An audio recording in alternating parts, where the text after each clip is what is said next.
السلام عليكم، اهلا بكم في فيديو جديد. النهارده تاني حلقات الاودو امبلمنتيشن اكاونتنج. فاحنا الحلقه اللي فاتت كنا اتكلمنا عن الشارت اوف اكاونتس وازاي نعمل شارت اوف اكاونتس ونرفع يعني ليست الحسابات بتاعه الشركه. النهارده هنتكلم عن تاني حاجه. احنا زي ما قلنا كده هنمسك الكونفيجريشن نشتغل عليها.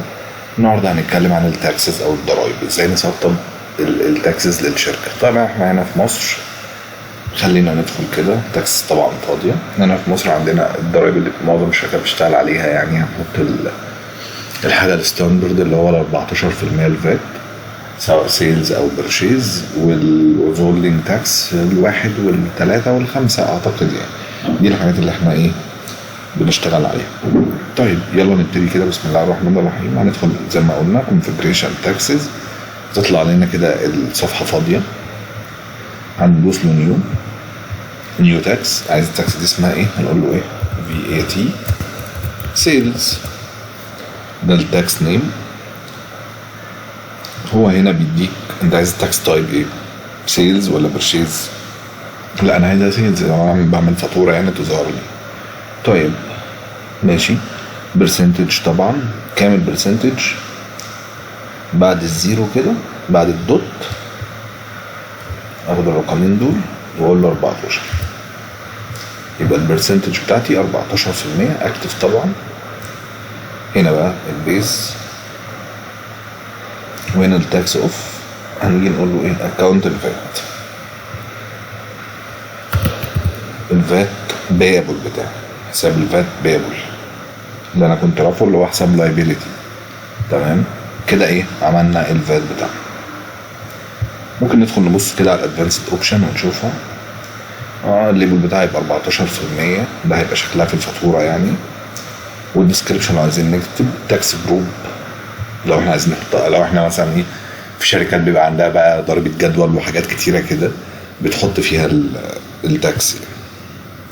ولو في ليجال نوت، لو احنا عايزين نحط الليجال نوت بتاعنا اللي هو مثلا نقدر من هنا نرفع بطاقه تسجيل الضريبي بتاعنا تبقى موجوده، وهكذا. طيب نرجع تاني على الديفينيشن. حطينا هنا التاكس كوب. اعتقد ان هي طبعا لو احنا خلينا نقول سيرفيس، شركه خدمات يعني. تمام. و14%. وكده خلصنا. بندوس سيف. قال لك التاكس جروب والكانتري. طب تعال، انا زي ما قلنا احنا هنسيب الحاجه مفتوحه، لو في ايرورز بتطلع نحلها مع بعض. طيب التاكس جروب يا عم الحاج، فين التاكس جروب؟ في الادفانسد اوبشن. تاكس جروب مفيش. الكانتري ايجيبت يا باشا، علشان يفتح لنا التاكس جروب بتاعها. طيب مفيش تاكس جروب مفتوحه. اعتقد ان الاي تي اي كود. اعتقد ان احنا في جنرال ايتم سيلز في 9. تعال نجرب كده. ندوس تو سيف. تاكس جروب. تعال نشوف بقى احنا بنعمل ايه واحنا شغالين في المشاكل دي. ايجيبت. تعال نكريت تاكس جروب نسميها ايجيبت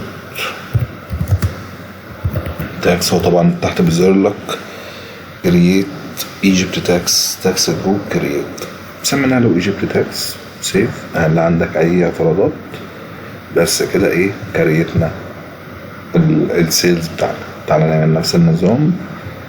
تاكس نيم برضو فات نسميها بقى برشيز.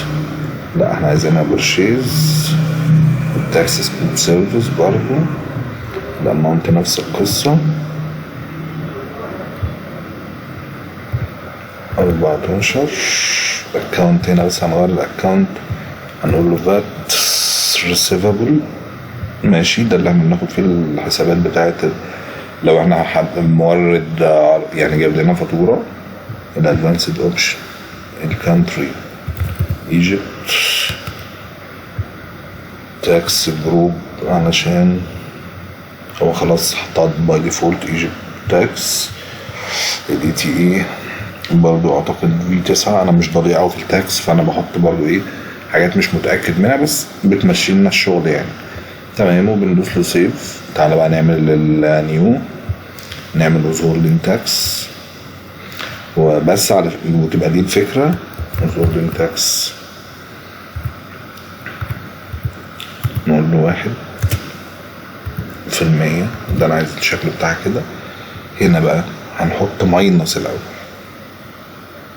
ماينس